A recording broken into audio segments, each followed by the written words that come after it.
The Wyoming wind carried death in its teeth that December morning, sweeping across the frozen expanse of Broken Creek Ranch with the merciless persistence of a predator stalking wounded prey. 20 degrees below zero, the kind of cold that could freeze exposed flesh in minutes and kill a man in hours. Across 2,000 acres of snow-covered prairie, silence hung heavy as a burial shroud, broken only by the distant howling of wind through the skeletal branches of cottonwoods that lined the frozen creek. No smoke rose from the stone chimney of the main house. No lantern light flickered through frost-covered windows that sparkled like diamonds in the weak December sunlight. And in the corrals behind the log and stone barn, 8 horses called out with voices sharp as broken glass, their cries echoing across the valley with the desperation of creatures abandoned to face winter's fury alone. Cole Morrison had risen at 5 o'clock that morning, as he had every morning for the past 15 years. At 42, Cole's tall frame still carried the lean strength of a man who had broken wild mustangs and carved a life from unforgiving wilderness. Though grief had hollowed his cheeks and carved deep lines around blue eyes that rarely smiled anymore. The red flannel shirt Sarah had sewn for their last Christmas together hung loose on shoulders that had once filled it completely, a testament to 2 years of meals eaten mechanically and sleep that brought no rest. Cole's morning ritual remained unchanged since Sarah's death, each task performed with the methodical precision of a man clinging to routine as his only anchor against the tide of loss that threatened to sweep him away. After recording weather data, Cole moved to begin his morning chores with automatic efficiency, muscle memory guiding him through tasks that required no conscious thought. The notebook had been Sarah's gift during their first Christmas as husband and wife, chosen with the practical wisdom that made her such an ideal rancher's spouse. Every page filled with Cole's careful handwriting, feed schedules, veterinary notes, seasonal observations, financial calculations, the record of their shared dreams translated into methodical planning and patient execution.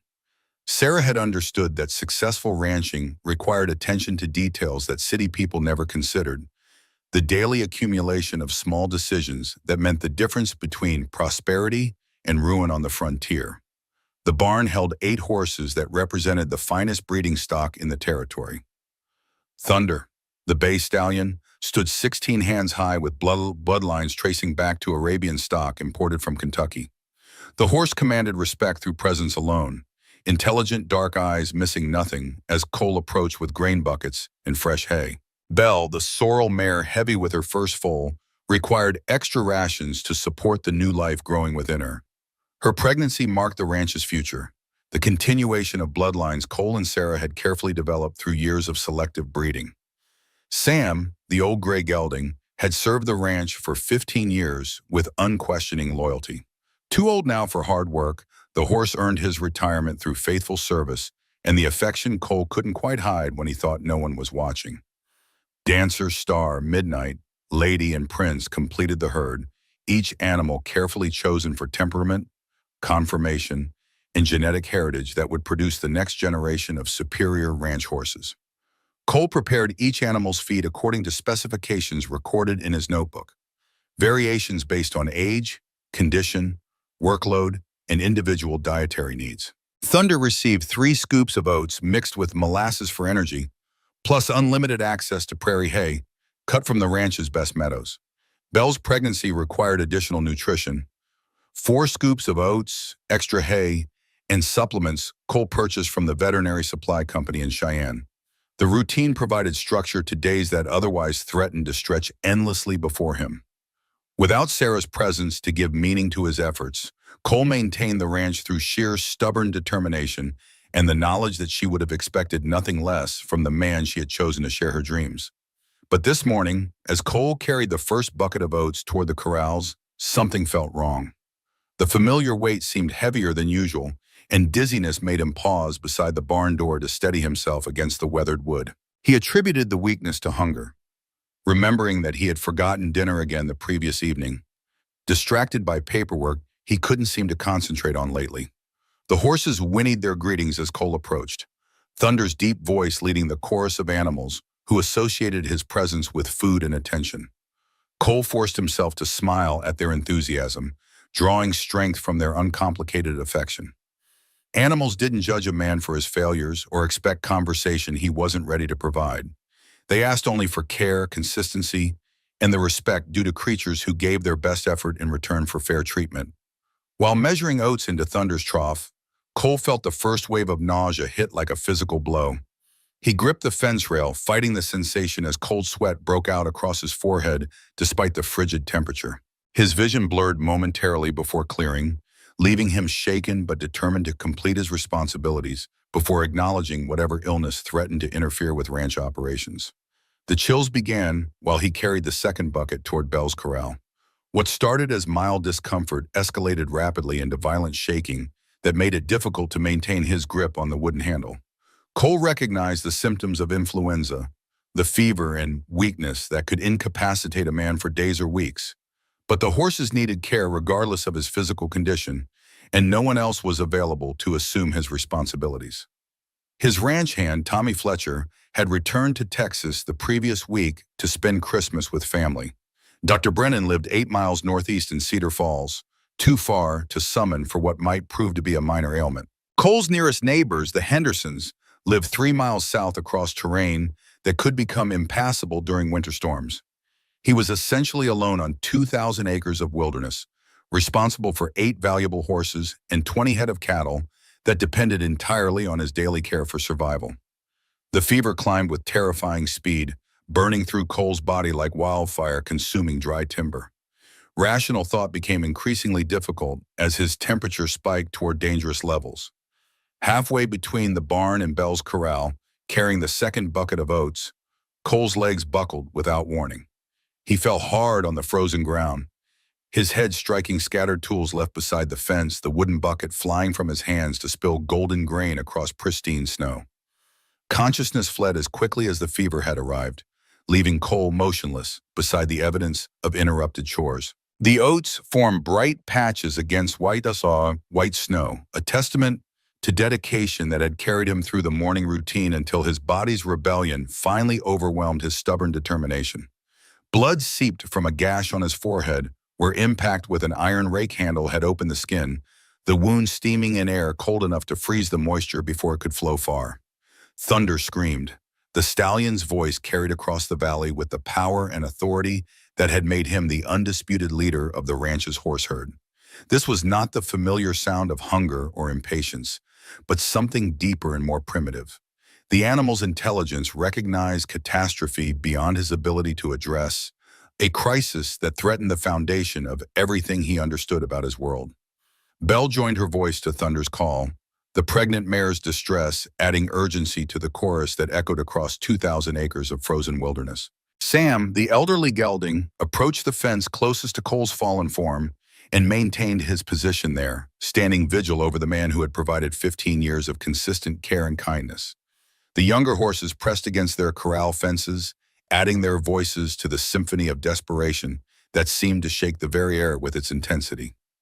20 head of cattle in the far pasture grew restless as they sensed the tension emanating from the ranch buildings. These animals had learned to associate the horses' calls with changes in routine, and the unprecedented distress in those voices communicated danger they couldn't identify but couldn't ignore. Chickens remained huddled in their coop, instinctively avoiding exposure to whatever threat had disrupted the established order of their world.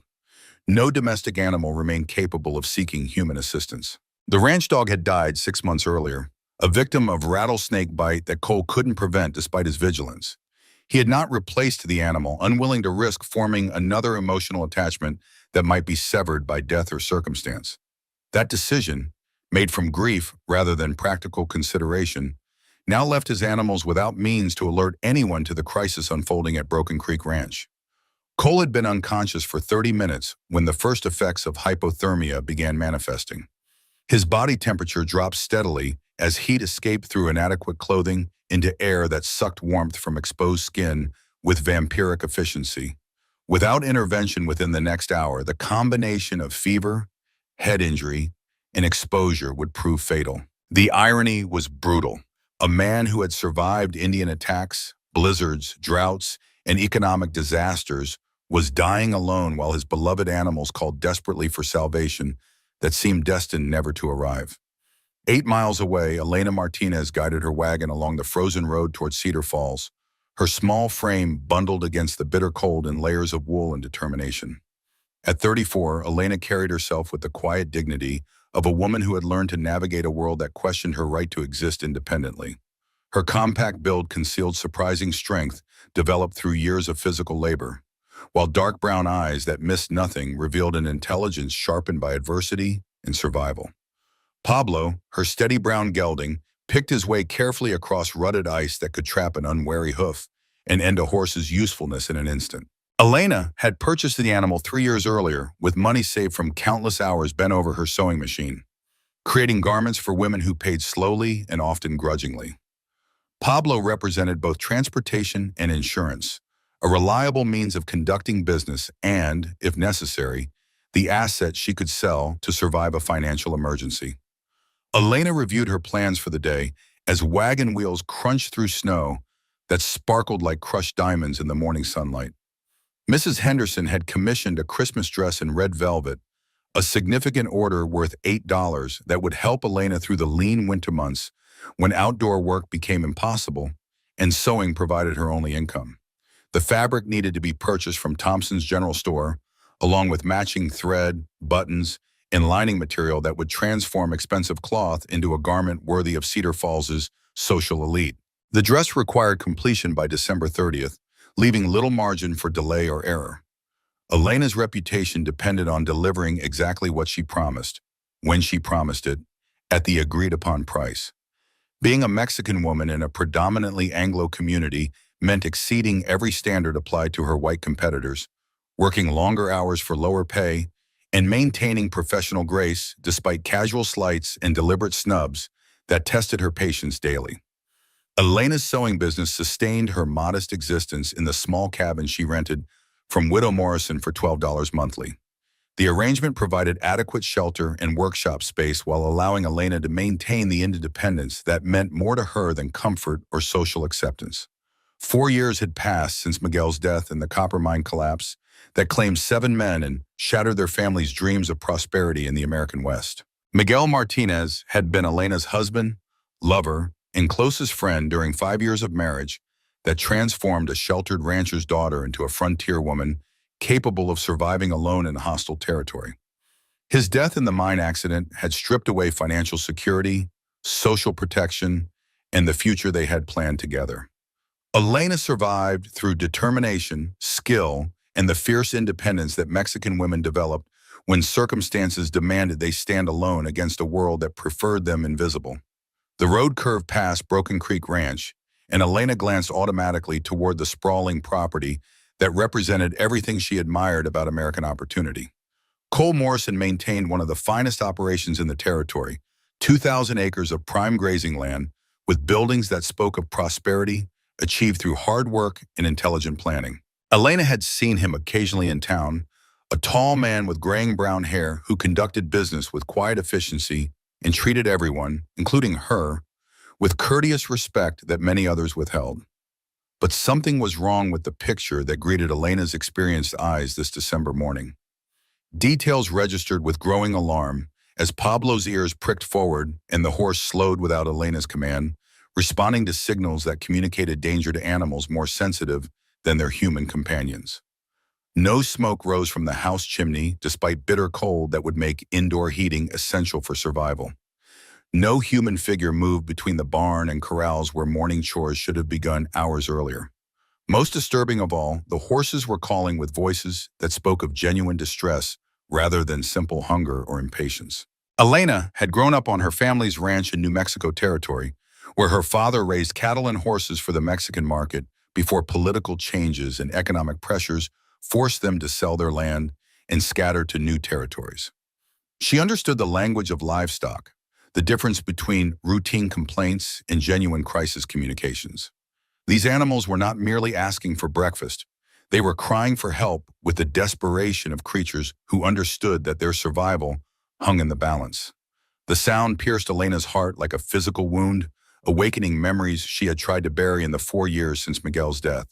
Her husband trapped beneath fallen timbers in the mine shaft, calling for help that came too late because the other miners were afraid the mountain would claim more victims if they attempted immediate rescue. Elena had arrived at the company doctor's office to find Miguel already gone, surrounded by other wives who had lost husbands to the mountain's insatiable hunger for human sacrifice. She could continue to town, complete her errands, and return home safely. The prudent choice would preserve her carefully maintained schedule and avoid any appearance of impropriety that might damage her business reputation. A Mexican widow visiting a bachelor's ranch alone would provide ammunition for critics already eager to find fault with her conduct, giving them justification for the prejudice they barely concealed behind facades of Christian charity. But the stallion called out desperately again, his voice carrying across the frozen distance with unmistakable urgency that demanded response from anyone with a functioning conscience.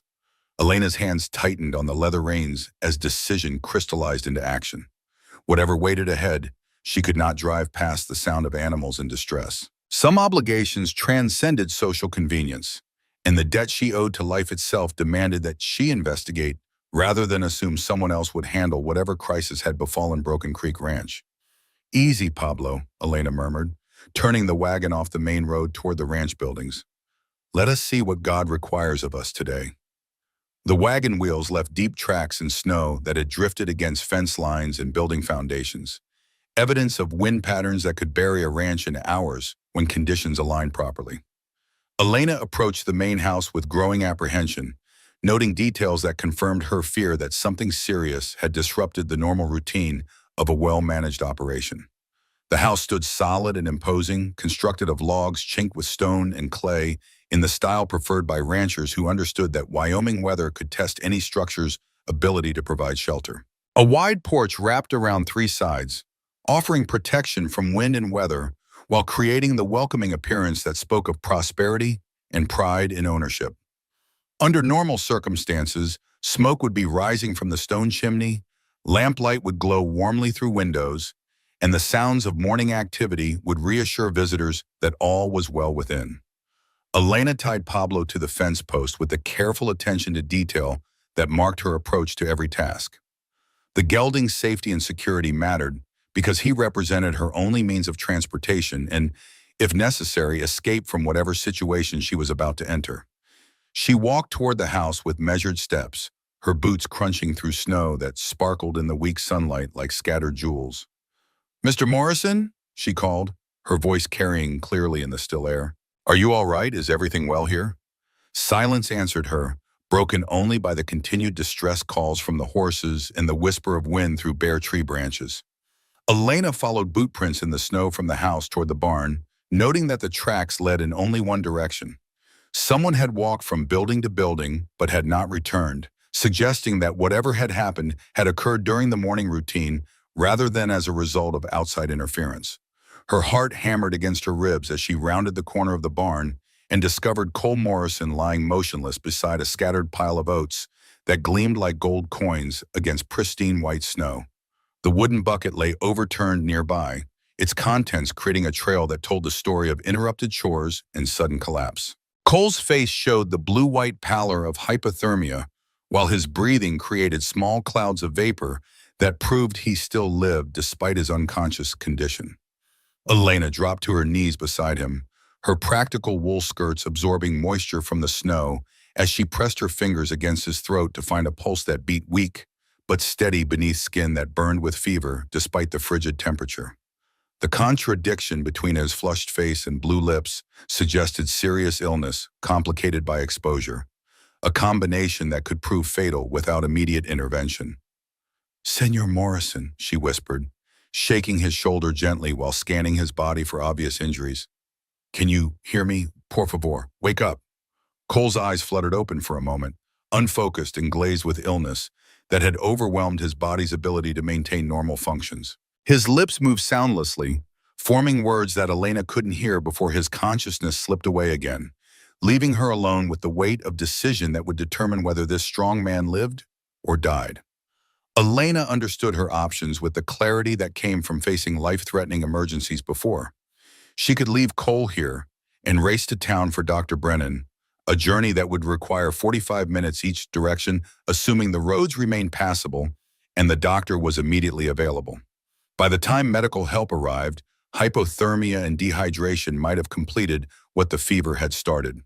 Alternatively, she could attempt to move Cole herself, provide immediate care with whatever supplies were available in his house, and face the social consequences of spending time alone with an unmarried man in a community where reputation determined everything from business success to social acceptance. Such action could destroy the life she had spent 4 years building through careful attention to appearances and professional excellence that left no room for criticism. Thunder's urgent call shattered her indecision, the stallion's voice carrying across the ranch with the authority and intelligence that had made him the undisputed leader of the horse herd. The animal stood at the fence closest to his fallen master, pressing his massive head against the wooden rails, while calling with sounds that transcended language barriers to communicate pure desperation. Around Thunder, the other horses added their voices to the chorus of distress that seemed to shake the very air with its intensity. Belle, the pregnant mare, paced her corral with increasing agitation, her condition making her more sensitive to stress that could threaten both mother and unborn foal. Sam, the elderly gelding, maintained his position nearest to Cole's motionless form, standing vigil with the loyalty that had characterized 15 years of faithful service. Elena rose to her feet, brushing snow from her skirts with hands that shook only slightly despite the magnitude of the decision she faced. She had confronted difficult choices before and survived the consequences through determination and faith in her own judgment. Miguel would have expected her to choose mercy over reputation, life over social convenience, action over the paralysis that came from worrying about consequences beyond her control. "I will help you," she said aloud, addressing both the unconscious man and the distressed animals with equal conviction. "Whatever it costs, whatever comes after, I will not leave you to die alone." Elena struggled to drag Cole toward the house, his 180 pounds of dead weight testing every muscle in her compact frame. She had learned to lift heavy objects during years of managing household tasks without assistance, but moving an unconscious man across frozen ground required strength and determination that pushed her physical capabilities to their limits. She worked in stages, pulling Cole a few feet at a time, then resting to maintain her strength for the task ahead. The snow provided some lubrication for the effort, but his boots caught on frozen ridges and his clothing absorbed moisture that added weight to the burden. By the time Elena managed to get him through the front door and onto the sofa nearest the fireplace, sweat had soaked through her dress despite the frigid temperature that made every breath visible. The house interior revealed careful maintenance and profound loneliness that spoke of a man living in suspension rather than moving forward with his life. A single place setting waited on the kitchen table, clean and ready for a meal that might never be eaten. One coffee cup sat beside the cast iron stove, evidence of morning routine interrupted by crisis. Men's clothing hung from pegs beside the door, but the absence of feminine touches created an atmosphere of functional sterility rather than welcoming domesticity. The main room combined kitchen, dining, and living areas in the efficient arrangement common to frontier homes where every square foot served multiple purposes. A stone fireplace dominated one wall, its hearth cold except for scattered ashes that suggested recent use. Simple furniture filled the space without crowding. Kitchen table with 4 chairs, a rocking chair that showed no signs of recent use, and Cole's reading chair positioned near the fireplace for winter evenings. On the mantelpiece above the fireplace, a wedding photograph commanded attention with the magnetic power of preserved happiness. Cole Morrison, in a formal black suit, stood beside a beautiful blonde woman in white silk and lace that spoke of prosperity and refined taste.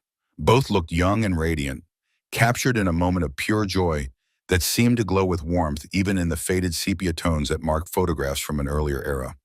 Elena paused in her urgent preparations to study the bride's face more carefully, drawn by something familiar in the delicate features and bright smile that tugged at memory with increasing insistence.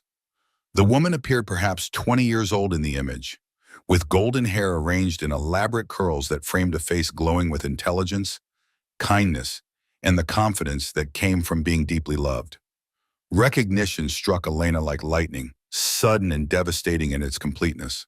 Sarah McKenna, the doctor's daughter from Santa Fe, Elena's childhood friend during the brief period when Elena's family had lived in town rather than on their remote ranch. Sarah, who had shared medicine and food with Mexican families when her father refused to treat those people during epidemic outbreaks.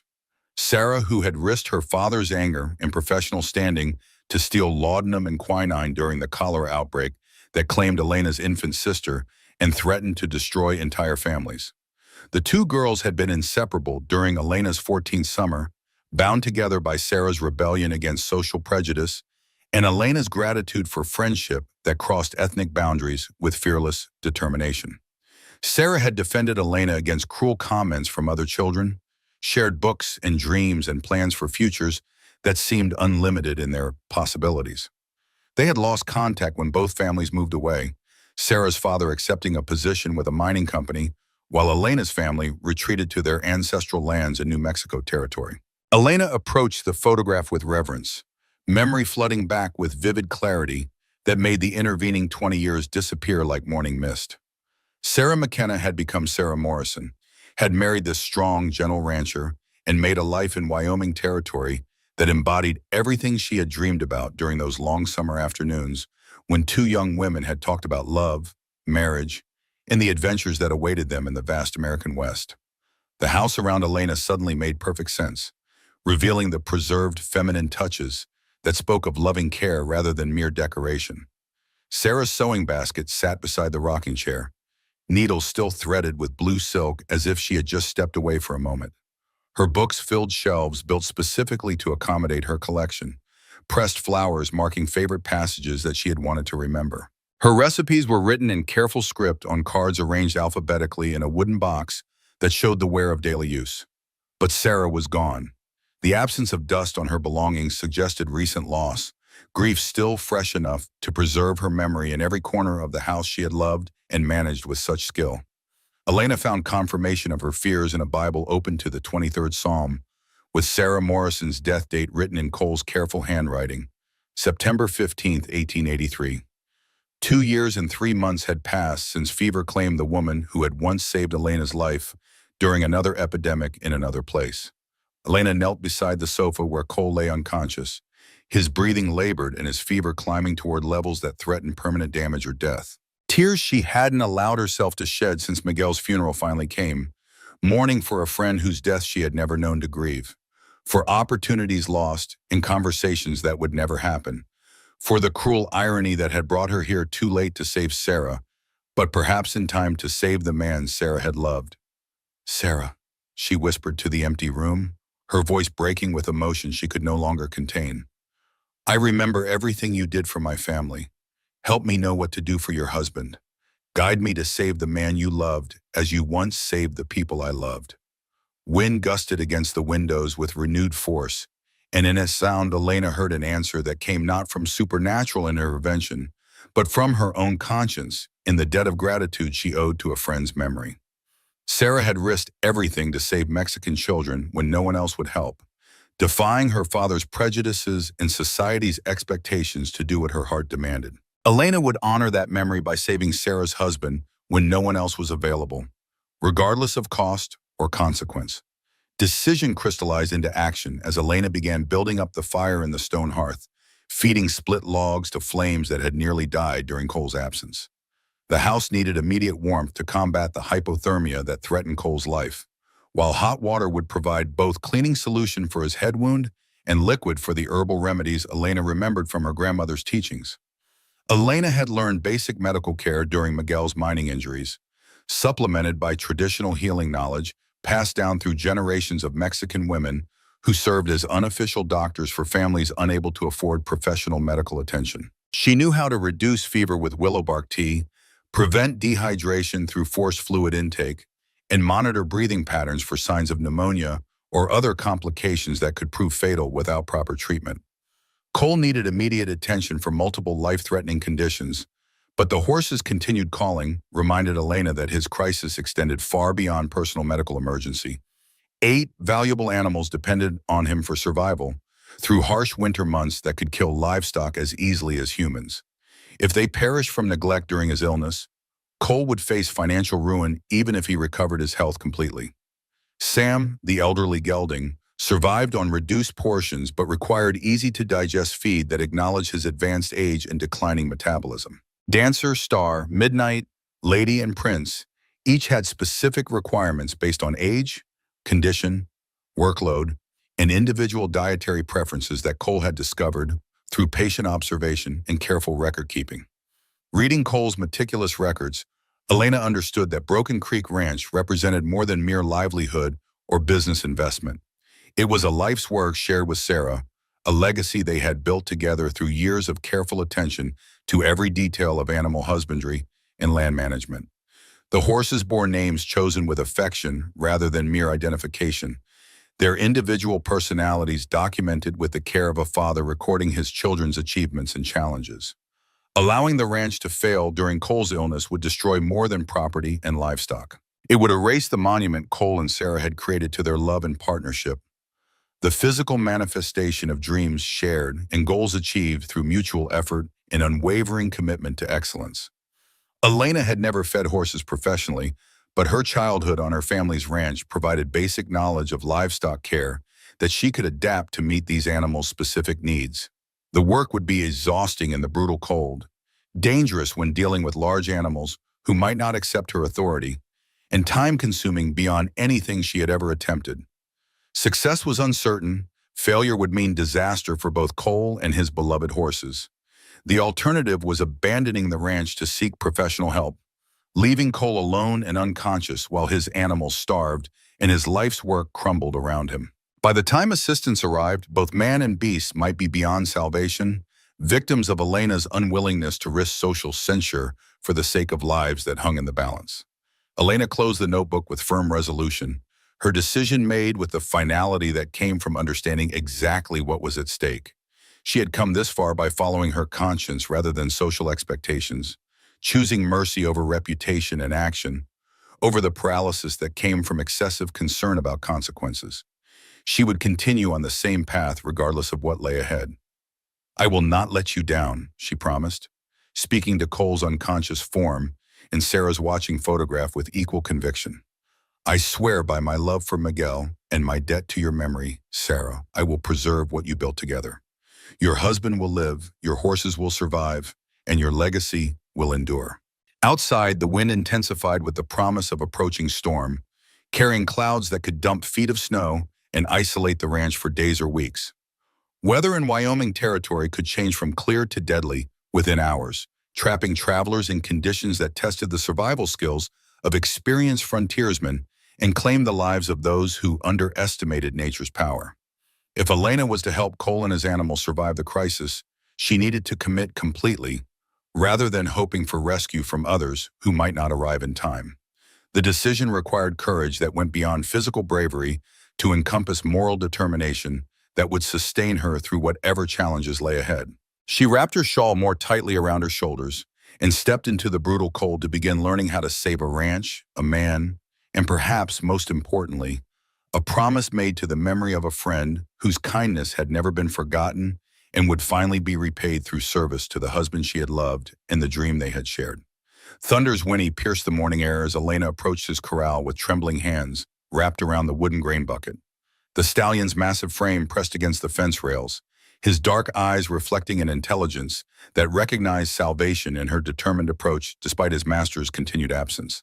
Steam rose from the horse's nostrils in the sub-zero air, each breath a reminder that these magnificent animals depended entirely on human care for survival through Wyoming's merciless winter. Elena extended her hand carefully, allowing Thunder to catch her scent and assess her intentions with the careful evaluation that marked truly intelligent horses. The stallion's inspection lasted only moments before he lowered his massive head and accepted her gentle touch on his forehead, the gesture communicating acceptance that would determine whether the other horses would trust this stranger with their welfare. "Fácil, hermoso," Elena murmured in Spanish, the familiar language bringing comfort to both speaker and listener. "We will take care of each other until he recovers." That is what Sarah would want. That is what she would expect from all of us. Thunder's acceptance rippled through the herd with the mysterious communication that existed among animals who had learned to survive together. Belle, the pregnant, sorrel mare, approached her feeding station with cautious optimism, her swollen sides evidence of the new life that would arrive within weeks. The responsibility of caring for an expectant mother added complexity to Elena's task, requiring knowledge of equine pregnancy that she would need to acquire quickly. Elena studied Belle's condition with growing concern, noting the mare's slightly labored breathing and the way she favored her left hind leg when walking. Cole's notebook contained detailed observations about Belle's pregnancy, documenting her increased appetite, need for additional calcium supplements, and the veterinarian's prediction that she would deliver in early January. The timing created additional pressure, as Elena would need to understand the signs of approaching labor and know how to assist if complications arose. Sam, the elderly gray gelding, presented different challenges that tested Elena's patience and skill.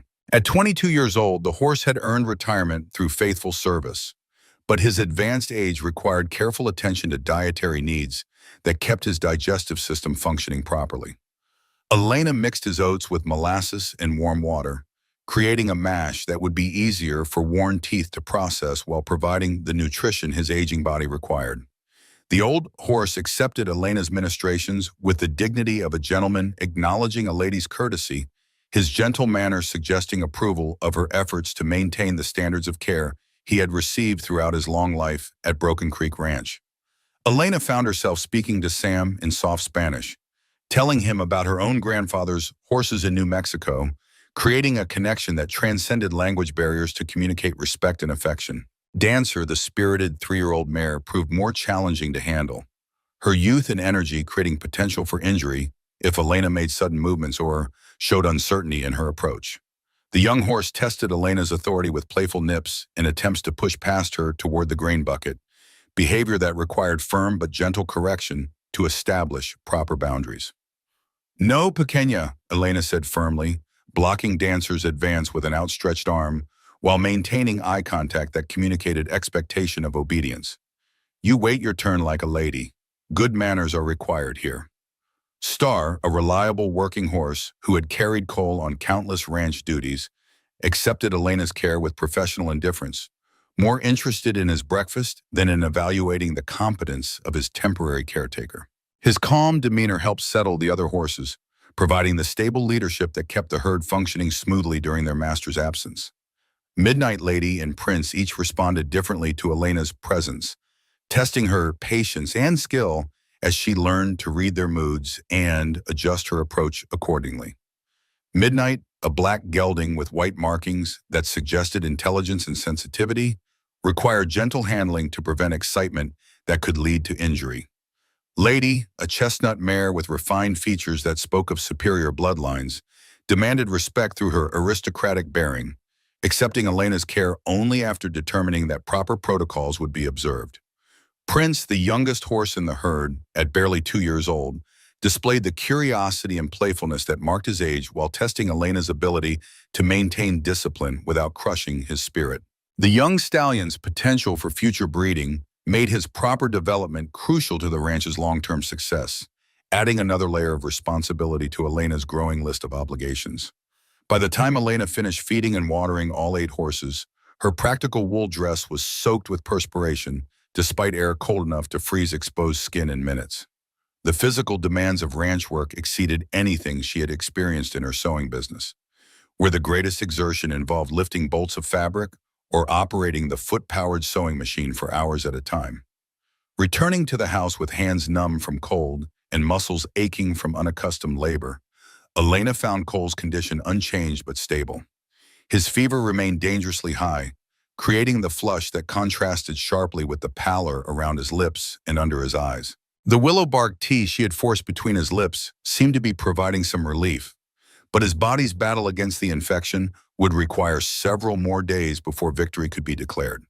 Elena prepared beef broth from bones found in Sarah's well-stocked pantry, evidence of a woman who understood the importance of maintaining adequate supplies for emergencies or unexpected guests. The rich aroma filled the kitchen as Elena added vegetables and herbs, creating nourishment that would help Cole's body fight the illness while providing the strength he needed for recovery. As the broth simmered, Elena explored the house more thoroughly, seeking to understand the woman who had made this place a home rather than merely a shelter. Sarah's presence remained evident in every room, from the carefully arranged books that reflected her intellectual interests to the embroidered pillowcases that demonstrated her skill with needle and thread. Working in Sarah's kitchen felt like collaborating with a ghost, following organizational systems that made perfect sense to someone who had managed a ranch household with skill and efficiency. Elena found herself speaking aloud to her departed friend, seeking guidance for decisions about Cole's care and ranch management that would have been Sarah's responsibility under normal circumstances. "Sarah, your husband is gravely ill, but I believe he will survive if I can prevent complications. The horses trust me now, but I worry about Belle's pregnancy and Sam's digestion. Help me understand what you would do in this situation." As if in response to Elena's prayer, Cole's eyes flickered open for the first time since his collapse, consciousness returning gradually as he struggled to focus on Elena's face, hovering above him. Confusion clouded his features as fever-bright eyes attempted to make sense of unfamiliar presence in familiar surroundings. Where is Sarah?" Cole's voice emerged as barely a whisper, hoarse from dehydration and thick with the disorientation that accompanied severe fever. "The horses, they need their morning grain. Thunder gets extra oats because of the cold weather." Elena leaned closer, speaking with gentle firmness that balanced reassurance with necessary truth. "Mr. Morrison, I am Elena Martinez from Cedar Falls. Your wife Sarah passed away 2 years ago. Do you remember? You have been very ill with fever. I found you collapsed yesterday morning and have been caring for you and your animals." Memory returned gradually, reality reasserting itself as Cole's rational mind fought through the fog of illness to grasp his current situation. Recognition dawned slowly, followed by understanding of the implications that brought color to his fevered cheeks for reasons beyond mere infection. "Mrs. Martinez," Cole whispered, his voice strengthening slightly as consciousness solidified. "You should not be here. This is not proper for a lady of your standing. People will think, they will say." Elena's response carried quiet authority that surprised Cole, who was accustomed to women who deferred to masculine judgment on matters of propriety and social convention. "Mr. Morrison, propriety does not feed hungry horses or prevent good men from dying alone. Your animals needed care, you needed care, and I provided both. That is all anyone needs to know about my presence here." Cole attempted to rise from the sofa, masculine pride demanding that he resume his responsibilities despite obvious weakness that made his hands tremble with the effort. Elena pressed him back with surprising strength, her small hands firm against his shoulders as she enforced her medical authority. "You will remain exactly where you are until your fever breaks completely and you can stand without assistance. I have managed the morning feeding according to your specifications, and I am capable of continuing until you recover fully." "You do not understand the complexity of ranch management," Cole protested weakly, though his tone lacked conviction as he observed Elena's confident manner and obvious competence. "These animals have specific requirements that must be met precisely. Belle is carrying her first foal and requires constant monitoring. Thunder can be dangerous if approached incorrectly. Sam has digestive sensitivities that require careful attention to his diet." Elena produced Cole's ranch notebook, pages now marked with her own observations written in precise handwriting that demonstrated her educational background and attention to detail. "I have read your records thoroughly and observed each animal's behavior during feeding. They have accepted my care and shown no signs of distress beyond their natural concern for your welfare." Cole examined Elena's notes with growing amazement, finding observations that revealed surprising insight into animal behavior and ranch management. She had recorded Thunder's protective stance toward the other horses, Belle's increased appetite and slight lameness, Sam's preference for moistened grain, and Dancer's tendency toward excitability that required calm handling. Most impressive, Elena had identified Prince's slight cough that suggested the beginning of respiratory irritation, a detail that Cole had been monitoring for signs of serious illness. Her notation included plans for additional bedding to keep the young horse warm and recommendations for herbal supplements that demonstrated knowledge beyond casual observation. "How did you acquire such detailed understanding of animal husbandry?" Cole asked, genuine curiosity replacing his initial skepticism about Elena's qualifications for ranch management. Elena settled into the chair beside the sofa, her manner relaxing slightly as Cole's acceptance of her competence became evident. "I was raised on my family's ranch in New Mexico territory, where my father bred cattle and horses for markets throughout the Southwest. I learned to read animal behavior before I could read books. and that knowledge has proven useful throughout my life. The conversation revealed depths to Elena's background that challenged Cole's assumptions about Mexican families and their agricultural expertise. Like most Anglo residents of Wyoming Territory, he had absorbed stereotypes about limited education and primitive farming methods that Elena's obvious sophistication now contradicted completely. She shared her story with careful honesty while maintaining the dignity that marked her approach to every challenge. Miguel's death in the copper mine collapse, her fight to establish independent livelihood, her careful cultivation of professional reputation that could be destroyed by whispered accusations of impropriety. "You understand, then, what you have risked by helping me," Cole observed, awareness dawning as he grasped the magnitude of Elena's sacrifice. "Your business depends entirely on community trust and social acceptance. Being here alone with me could destroy everything you have worked to build over the past 4 years." Elena's expression remained serene, but Cole detected steel beneath her gentle manner that suggested reserves of strength and determination that had sustained her through previous trials. "Some risks are worth taking, Mr. Morrison. My conscience matters more than community opinion, and my debt to your wife's memory demands that I preserve what she loved most in this world." "You knew Sarah?" Cole's voice quickened with interest that transcended his physical discomfort, hope flickering in fever-bright eyes at the possibility of sharing memories with someone who had loved his wife independently of their marriage. Elena told the complete story of her childhood friendship with Sarah McKenna, their unexpected bond during a summer when ethnic prejudice might have prevented any relationship between Mexican rancher's daughter and Anglo doctor's child. Sarah's rebellion against her father's attitudes, her generosity with medicine, and friendship during the cholera epidemic, her courage in defying social expectations to save lives that others considered expendable. "She risked her father's professional standing to steal laudanum and quinine from my family when the epidemic threatened to destroy the Mexican quarter of Santa Fe," Elena concluded. "Sarah saved my infant sister's life, and probably mine as well. When my family moved away, we lost contact, but I never forgot her kindness or the courage she showed in standing against prejudice." Cole listened with growing emotion as Elena described the Sarah he had married, viewing his beloved wife through the eyes of someone who had known her generous spirit long before their paths crossed at a church social in Cheyenne. The Sarah Elena remembered was exactly the woman who had transformed Broken Creek Ranch from a bachelor's functional shelter into a welcoming home that reflected values of hospitality, excellence, and care for all living creatures. "Sarah would approve completely of what you are doing," Cole said quietly, tears gathering in his eyes as grief mixed with gratitude for this unexpected connection to his wife's past. "She would be grateful that someone with her spirit is caring for what we built together, preserving the dreams we shared." Their deepening conversation revealed the foundation for partnership that neither had anticipated. Mutual respect growing from shared loss and common commitment to honoring Sarah's memory through practical action rather than mere sentiment.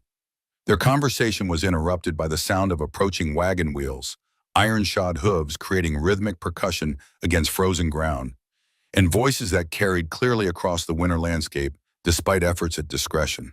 Elena moved to the kitchen window, recognizing the covered wagon and matched bay team that belonged to Martha Whitmore, wife of Cedar Falls' most influential banker and self-appointed guardian of community moral standards. "Company approaches," Elena reported with resignation rather than alarm, understanding immediately that this visit represented coordinated action rather than casual neighborly concern. "Mrs. Martha Whitmore accompanies two other ladies. They have come to investigate our situation and render judgment." Cole struggled to achieve upright position despite obvious weakness, recognizing the threat that Martha Whitmore's presence represented to both Elena's reputation and his own standing in the community. Martha commanded significant social and economic power through her husband's banking empire and her own reputation as a woman whose approval or disapproval could determine success or failure for anyone conducting business in Cedar Falls. "They will attempt to force your departure," Cole predicted grimly, understanding the tactics that Martha employed against anyone who defied established social conventions. "She considers herself the final authority on proper behavior for every woman in the county. Your presence here violates her standards of acceptable conduct between unmarried persons." Elena smoothed her skirts and checked her appearance in the small mirror beside the kitchen door, preparing to face social combat with the same methodical care she applied to every challenging task. Her dark hair remained neat despite the morning's exertions. Her practical dress showed no signs of impropriety, and her composed manner would deny critics any evidence of guilt or inappropriate attachment. "Let them come," Elena said with quiet confidence that reflected 4 years of surviving social pressure and economic discrimination in Cedar Falls. "I have done nothing wrong, and I will not be intimidated by women whose charity extends only to those who meet their narrow standards of acceptability." The delegation that emerged from Martha Whitmore's elegant wagon represented the concentrated moral authority of Cedar Falls' female establishment, women whose combined influence could make or break reputations through coordinated campaigns of social pressure and economic boycott. Martha herself, at 55, commanded respect through her husband's financial empire and her own reputation as a woman whose opinions carried decisive weight in church, social, and business circles. Ruth Baker, the preacher's wife at 48, brought religious authority to support whatever judgment the group might render, her presence lending scriptural justification to decisions that might otherwise appear motivated by class prejudice or ethnic bias. Edith Cross, married to the general store owner at 52, represented commercial interests that could destroy Elena's sewing business through organized boycotts and whispered campaigns against her character. All three women were bundled in expensive coats that spoke of prosperity and social position. Their faces set in expressions of righteous concern that barely concealed anticipation of scandal, confirmed and proper action taken to protect community standards. They approached Cole's door with the confidence of people accustomed to immediate access and respectful attention wherever they chose to appear. Elena answered their authoritative knock with dignity intact, stepping aside to allow entry while maintaining the composed manner that had served her well in previous confrontations with prejudice and social judgment. "Mrs. Whitmore, Mrs. Baker, Mrs. Cross, good morning. How may I assist you, ladies?" Martha carried an elaborate casserole dish as ostensible justification for the visit, though her sharp eyes immediately began scanning the room for evidence of impropriety that would support whatever accusations they had come prepared to make. The covered dish represented perfunctory charity designed to mask the investigative purpose that had brought them through dangerous winter roads to Broken Creek Ranch. Ruth clutched her well-worn Bible prominently, ready to cite scripture in service of their moral crusade against behavior that challenged established social boundaries. Edith's merchant instincts cataloged every detail of the house's interior, noting signs of Elena's domestic competence that complicated their preferred narrative of scandalous conduct requiring immediate intervention. "Elena, dear child," Martha began with syrupy sweetness that fooled no one present, her condescending tone establishing the power dynamic she intended to maintain throughout their encounter. "We heard about this most unfortunate situation and came immediately to offer whatever assistance might be required. Such a tremendous burden you have taken upon yourself, caring for poor Mr. Morrison during his illness." Their concern dripped with false sympathy that thinly disguised hostile intentions, each word carefully chosen to create the impression of charitable intervention while establishing Elena's actions as inappropriate burden rather than praiseworthy mercy. Elena recognized the trap being set, where any defense of her conduct would be twisted into evidence of inappropriate attachment or questionable motives. "Mr. Morrison required immediate medical attention when I discovered him unconscious yesterday morning," Elena replied with calm precision that denied them emotional ammunition. "I provided that care because no one else was available. His animals required feeding and watering because they would have starved otherwise. I manage those responsibilities as well. Christian duty does not wait for social committees to approve emergency action." Ruth Baker deployed her religious weapon with practiced precision, quoting scripture with the selectivity that marked those who use faith to justify predetermined conclusions rather than seeking divine guidance for complex moral questions. "Christian charity is certainly admirable, Elena, and we commend your generous spirit. However, scripture also teaches us to abstain from all appearance of evil. Your continued presence here creates appearances that reflect poorly on everyone involved." Elena's response demonstrated her own familiarity with religious teachings, challenging their monopoly on moral authority with quiet confidence. that revealed extensive biblical knowledge. Scripture also commands that I was sick and ye visited me, I was hungry and ye fed me. Christ did not add qualifications about social propriety or community approval to those instructions. Our Savior fed the hungry, healed the sick, and defended outcasts against exactly the sort of judgment you ladies are expressing. Edith Cross abandoned religious justification for commercial pressure that could destroy Elena's livelihood more effectively than moral suasion, shifting to practical threats that acknowledged Elena's vulnerable economic position. We certainly understand that your intentions were completely honorable, Elena, but consequences matter more than intentions in our community. Your sewing business depends on maintaining the trust and confidence of your customers. Continuing this association could damage your reputation beyond any possibility of repair. Elena's refusal to retreat surprised women accustomed to immediate compliance with their social authority. Their expectations of grateful acceptance of their intervention challenged by resistance they had not anticipated. My business depends on producing quality work at fair prices and delivering exactly what I promise when I promise it. Customers who judge charity as scandal are not customers whose approval I require for success. I will not apologize for preventing death and animal suffering. Martha delivered the ultimatum they had come prepared to offer, expecting gratitude for their intervention rather than continued resistance to their clearly stated authority. Elena, we have taken the liberty of making proper arrangements to resolve the situation. Young Billy Thompson has agreed to handle the ranch work, and Dr. Brennan will make daily medical visits to monitor Mr. Morrison's recovery. Your services are no longer needed here.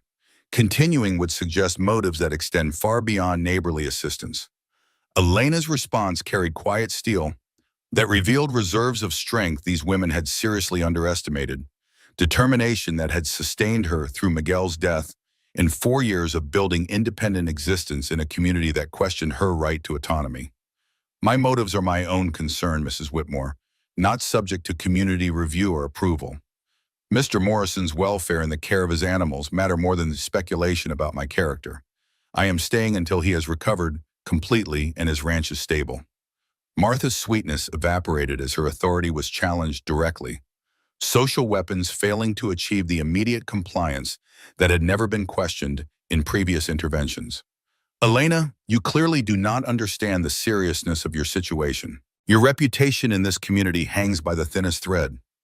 One more day of this inappropriate conduct could destroy any hope you have of maintaining respectable standing in Cedar Falls. The confrontation escalated rapidly as Elena refused to acknowledge the authority these women claimed over her personal decisions, creating the direct challenge to established social hierarchy that Martha could not tolerate without losing face among her followers. Furthermore, Ruth added with religious righteousness, your presence here compromises Mr. Morrison's reputation as well as your own. A Christian gentleman cannot be associated with scandal without suffering consequences that affect his business relationships and social standing. Elena's response demonstrated steel that had been forged in the fires of genuine adversity, strength that these women could not comprehend because their own trials had been limited to social inconvenience rather than actual survival challenges. If my Christian service compromises anyone's reputation, then the problem lies with those who render such judgment, not with the service itself. The confrontation might have escalated into open warfare, but Cole's appearance from the bedroom interrupted the women's concentrated assault on Elena's character and reputation. Leaning heavily on a makeshift walking stick, but clearly alert and determined, he presented the masculine authority that these women respected even when they disagreed with its exercise. Ladies, Cole said with quiet dignity that commanded immediate attention despite his obvious physical weakness, I appreciate your concern for my welfare and for Mrs. Martinez's reputation. However, this woman saved my life and preserved my livestock when I was completely unable to help myself. I will not permit her charity to be questioned in my own home. The women's expectations of gratitude and compliance with their social authority crumbled as they encountered a united front that challenged their right to dictate proper behavior for community members. Cole's defense of Elena undermined their moral superiority and forced reconsideration of tactics that had always succeeded in previous interventions against social nonconformity.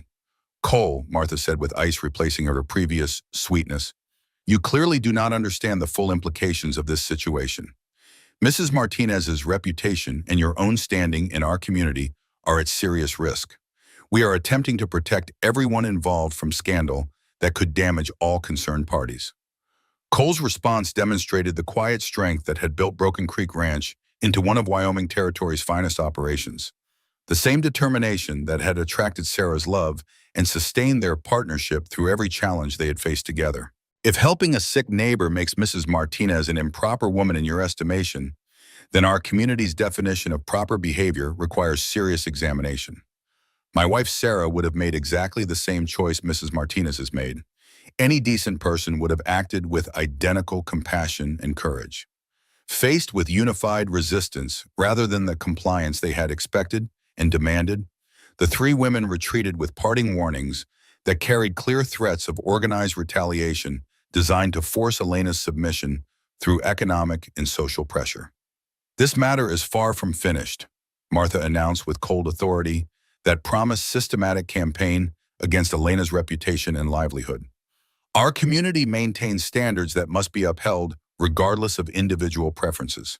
Your choices affect everyone who lives in Cedar Falls, and consequences will follow accordingly. After their departure, silence settled over the house like fresh snowfall, heavy with unspoken understanding of the warfare that lay ahead. Elena and Cole had drawn clear lines in the frozen ground of social conflict, choosing principle over convenience and accepting whatever consequences might follow their defiance of established authority. I regret deeply that you face such treatment because of my illness, Cole said quietly, settling back onto the sofa with obvious exhaustion from the brief but intense confrontation. Elena's response revealed character that had sustained her through 4 years of widowhood and social isolation in a community that barely tolerated her presence. I faced them because of my own choices, Mr. Morrison, not because of your condition. My conscience demanded that I help, and I have no regrets about following that guidance regardless of social consequences. That evening, as Elena prepared Cole's dinner and completed the second feeding routine for the horses, Cole struggled with growing awareness that Elena's sacrifice extended far beyond temporary inconvenience or social embarrassment. Her presence at Broken Creek Ranch could destroy everything she had worked to build since Miguel's death. But more immediate concerns demanded attention before long-term consequences could be addressed. Mrs. Martinez, Elena, Cole began hesitantly, his voice heavy with burden that extended beyond physical illness. There are circumstances about my situation that you deserve to understand before you commit further to helping me. Information that might change your willingness to continue risking your reputation for my welfare. Elena paused in her preparation of willow bark tea, recognizing the gravity in Cole's tone that suggested revelations beyond simple gratitude or social concern. Whatever you need to tell me, Mr. Morrison, I am prepared to listen without judgment. Cole's confession emerged slowly, each word weighted with shame and failure that had haunted him since Sarah's death 2 years earlier. This ranch faces financial ruin, Elena. I am 3 months behind on mortgage payments to Jeremiah Sterling's bank, and the total debt now exceeds $4,700, including accumulated interest and penalties. The sum represented enormous money for 1885, more than most ranchers earned in 2 profitable years. Debt that could destroy any hope of maintaining Broken Creek Ranch as a viable operation. Elena listened without interruption as Cole explained the financial crisis that threatened to make her efforts meaningless regardless of his physical recovery. Sarah managed our business affairs during our marriage because she possessed natural understanding of financial planning that I have never developed. After her death, I could not bear to examine our books or correspond with creditors because every document reminded me of her careful management and my own inadequacy as a businessman. Elena's practical mind immediately grasped the implications of Cole's confession, understanding that saving his life and preserving his livestock would prove meaningless if the ranch was lost to foreclosure within months of his recovery. When is the next payment due, and what options remain available? Sterling demands full payment by January 15th, Cole replied with defeat evident in every word. 6 weeks from now, or foreclosure proceedings begin immediately. The only assets available for sale are my breeding horses, but winter market conditions make it impossible to achieve fair prices that would satisfy the debt. Elena's business experience with Versowing Enterprise had taught her to analyze financial problems systematically, identifying available resources and potential solutions that emotion might obscure. What is the current value of your horses if sold individually to serious buyers rather than through forced auction? Cole had considered the question repeatedly during sleepless nights since Sarah's death, calculating and recalculating figures that never provided adequate relief from his mounting desperation. Thunder alone might bring $800 to the right buyer, but finding such buyers requires time and marketing that I lack. Belle's pregnancy adds value if she delivers successfully, but that remains uncertain. And the total value of all 8 horses sold properly? Elena pressed, her analytical approach helping Cole think beyond the paralysis that had prevented effective action. Perhaps $2,500 if I could locate buyers willing to pay fair prices, Cole estimated reluctantly. But winter travel makes reaching serious buyers nearly impossible, and Sterling refuses to grant extensions that would allow proper marketing of the animals. Elena's silence stretched as she considered options that might bridge the gap between available resources and necessary funds, her business mind searching for creative solutions that Cole's despair had prevented him from seeing. What about your cattle? Do they represent significant value? 20 head worth perhaps $15 each under current market conditions, Cole replied. Not enough to make meaningful difference in the debt situation, and selling them would eliminate income needed for daily operations. Elena rose from her chair and moved to the kitchen window, staring across snow-covered pastures toward the horse corrals, where Thunder and his companions waited for evening feeding. These magnificent animals represented the foundation of Cole and Sarah's dreams. Bloodlines carefully developed through years of selective breeding and patient investment. Mr. Morrison, Elena said quietly, I have savings of $280 accumulated over 4 years of sewing work. Not enough to solve your problem completely, but sufficient to demonstrate good faith while we develop comprehensive strategy for raising additional funds. Cole's immediate protest reflected the masculine pride that prevented him from accepting financial assistance from the woman who had already sacrificed so much for his welfare. Elena, that money represents your security, your future independence. I cannot accept such generosity when I have no guarantee of repayment. Elena's response carried quiet determination that brooked no argument about her right to make financial decisions regarding her own resources. Those savings will mean nothing if I allow this ranch to fail when I might have helped preserve it. Sarah's memory deserves better than passive observation, while her dreams crumble for lack of courage. The conversation continued deep into the evening as Elena extracted detailed information about the ranch's financial situation, learning about Sarah's careful record-keeping system and Cole's neglect of business correspondence since her death. Elena's questions revealed gaps in Cole's understanding of his own financial position, details that proper analysis might transform into opportunities for negotiation or alternative arrangements. Sterling has been remarkably inflexible compared to other banks' treatment of struggling borrowers, Elena observed, her business instincts detecting patterns that suggested motives beyond simple debt collection. Has he offered any reasonable alternatives to immediate full payment? Cole's bitter laugh carried years of frustration with Sterling's increasingly aggressive collection efforts. Jeremiah seems determined to acquire this ranch rather than collect the debt. He refuses payment plans, demands penalties for late payments, and rejects partial payments that other banks would accept gratefully. Elena's suspicion crystallized into certainty that Sterling's motivations extended beyond legitimate banking business. Recognition of patterns she had observed in her own dealings with merchants who used financial pressure to eliminate competition or acquire valuable assets at reduced prices. I believe Mr. Sterling wants your ranch for purposes beyond debt collection, Elena said carefully. His tactics suggest organized effort to force foreclosure rather than good faith attempts to resolve financial difficulties. Their financial planning was interrupted by unexpected sound of approaching horse and rider, hoofbeats creating steady rhythm against frozen ground that suggested urgent business rather than casual visit. Elena moved cautiously to the window, recognizing the sturdy bay gelding in practical winter clothing that belonged to Thomas Fletcher, Cole's nearest neighbor, an occasional source of assistance during emergencies. Fletcher's arrival at dusk suggested either crisis requiring immediate attention or social pressure continuing from Martha Whitmore's organized campaign against Elena's presence at Broken Creek Ranch. Elena prepared for either possibility while maintaining the composed manner that had served her well during previous confrontations.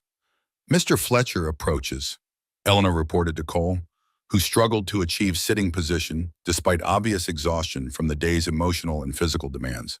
He appears alone and rides with purpose that suggests important business. Fletcher's knock carried authority that demanded immediate response, his voice calling through the door with familiarity that reflected years of neighborly cooperation with Cole during ranch emergencies. Morrison, Elena Martinez, I need to speak with both of you immediately. Elena opened the door to admit a man whose weathered face showed genuine concern rather than the righteous indignation that had marked Martha Whitmore's delegation.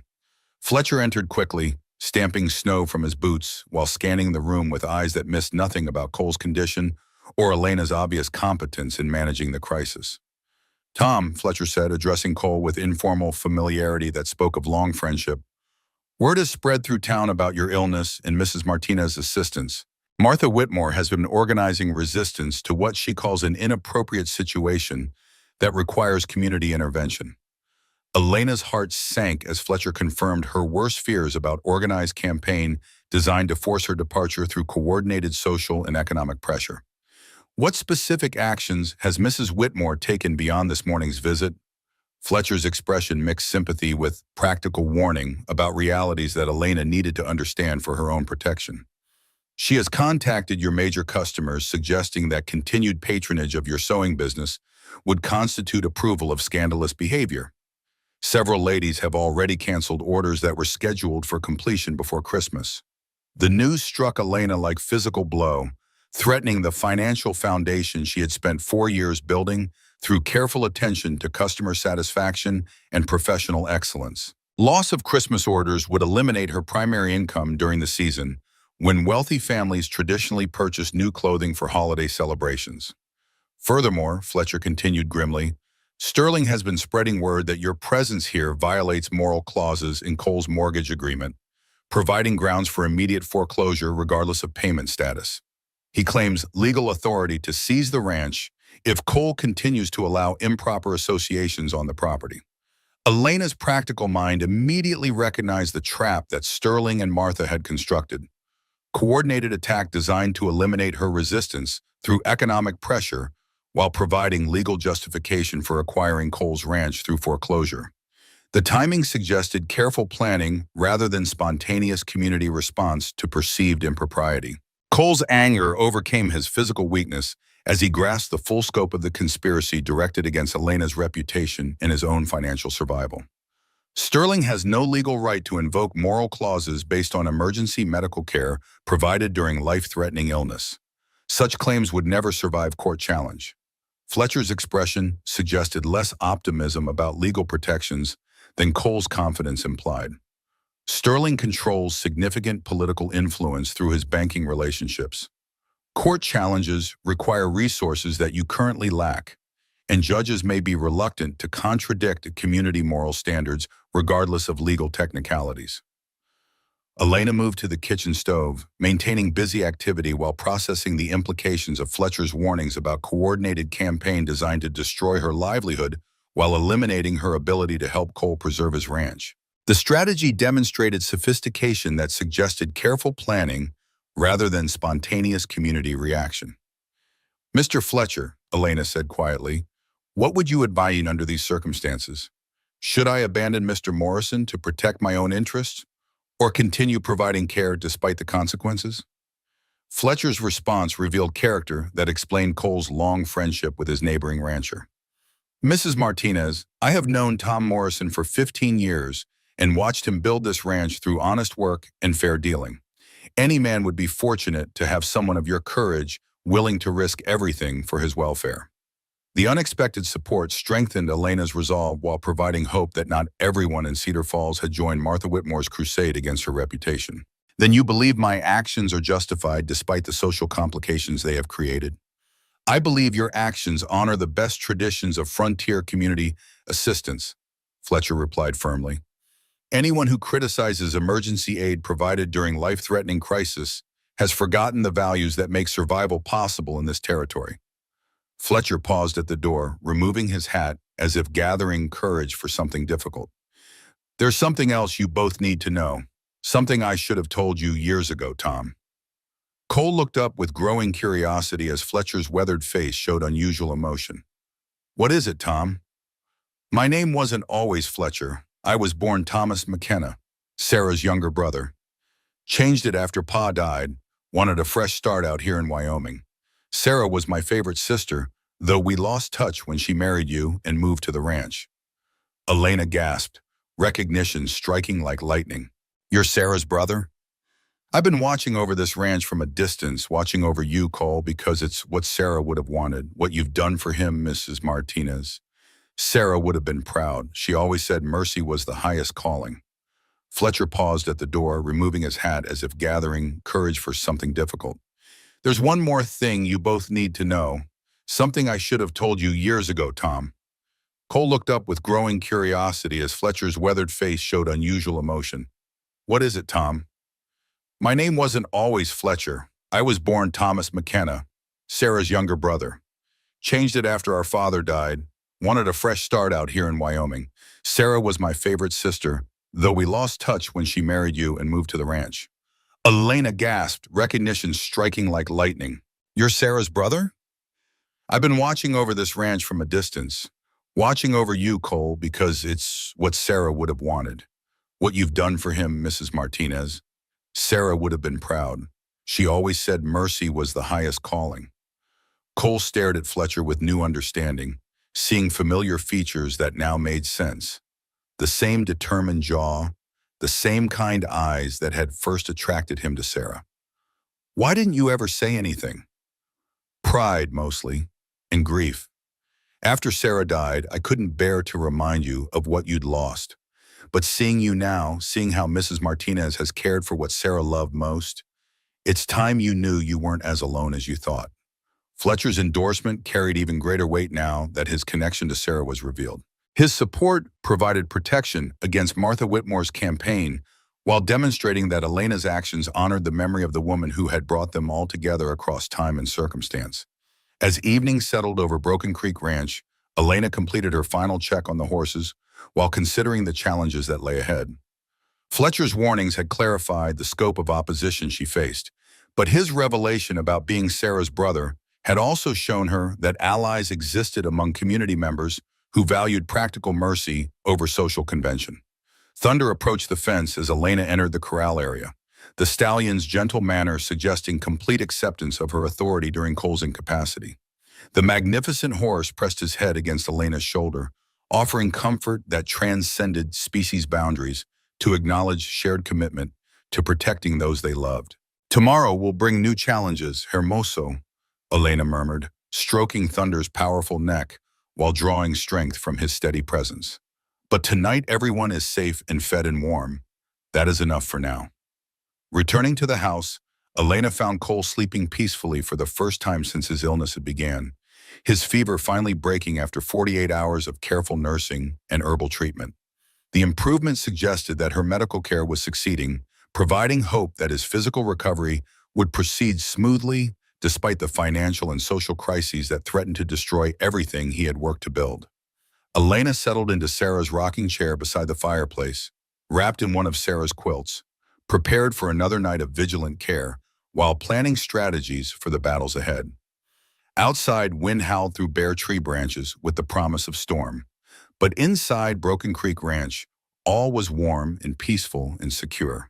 Snow began falling as Elena dozed fitfully in the rocking chair, her dreams mixing memories of Miguel's gentle hands with Sarah's bright laughter and Cole's quiet strength.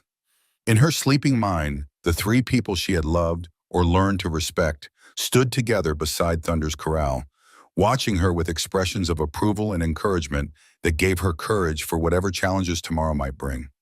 The ranch that Sarah had loved would survive, Elena promised herself, as consciousness faded into healing sleep. Whatever obstacles emerged, Broken Creek Ranch would endure as monument to dreams shared and love honored, through service that asked nothing in return except the privilege of doing what conscience demanded when mercy called her name. The storm struck Broken Creek Ranch with the fury of nature unleashed, wind howling across the frozen prairie like voices of the damned seeking shelter from eternal cold. Snow fell in sheets so dense that visibility disappeared beyond the kitchen window, transforming the familiar landscape into an alien world where death waited for anyone foolish enough to venture outside without absolute necessity. Elena woke in Sarah's rocking chair as the first gusts rattled the house windows, her body stiff from sleeping in an awkward position while maintaining vigil over Cole's recovery. The fever had broken during the night, leaving him pale but breathing easily for the first time since his collapse yesterday. His improvement provided hope that her medical care was succeeding, but the approaching storm threatened to isolate them completely from any outside assistance if complications arose. Cole stirred as wind moaned through gaps in the log walls, consciousness returning slowly as he registered the changed weather conditions through senses attuned to Wyoming's dangerous moods. "How long have I been unconscious?" he asked, his voice stronger than it had been since Elena found him collapsed beside the scattered oats. 36 hours ago, Elena replied, rising from the chair to check his temperature with practiced efficiency. "Your fever broke during the night, and your breathing has improved significantly. I believe you will recover fully, but you must remain careful not to overexert yourself during the healing process." Cole attempted to sit upright, masculine pride demanding that he resume responsibilities, despite obvious weakness that made his hands tremble with the effort. Elena pressed him back gently but firmly, her small hands surprisingly strong as she enforced her medical authority over his stubborn determination. "The horses," Cole protested weakly, "they need morning feeding and extra shelter preparation for the storm. The cattle must be moved to protected areas where they can find natural windbreaks." Elena's calm response demonstrated the competence she had developed during 2 days of managing ranch operations without masculine supervision. "The animals have been fed and watered according to your specifications. I moved the horses into the large barn before the storm arrived, and the cattle are sheltered in the canyon where natural rock formations provide protection from wind." Cole's amazement grew as Elena described her storm preparations with professional thoroughness that revealed understanding of ranch management extending far beyond basic animal care. She had secured loose equipment, checked water systems for freeze damage, and stockpiled firewood sufficient for several days of isolation. "You have managed everything perfectly," Cole admitted with grudging respect that gradually transformed into genuine admiration. Sarah could not have prepared more thoroughly for extended confinement. Elena's mention of Sarah brought memory flooding back, recognition of the friendship that had connected their lives across 20 years and 2,000 miles. "She taught me well during our childhood, though neither of us knew then how those lessons would prove useful in preserving what she built with you." Their conversation was interrupted by authoritative pounding on the front door, someone demanding entrance despite weather conditions that made travel dangerous for all but the most urgent business. Elena moved cautiously to the window, recognizing the expensive sleigh and matched team that belonged to Jeremiah Sterling, banker and mortgage holder, whose financial pressure threatened Cole's ranch with foreclosure. "Mr. Sterling has arrived despite the storm," Elena reported grimly.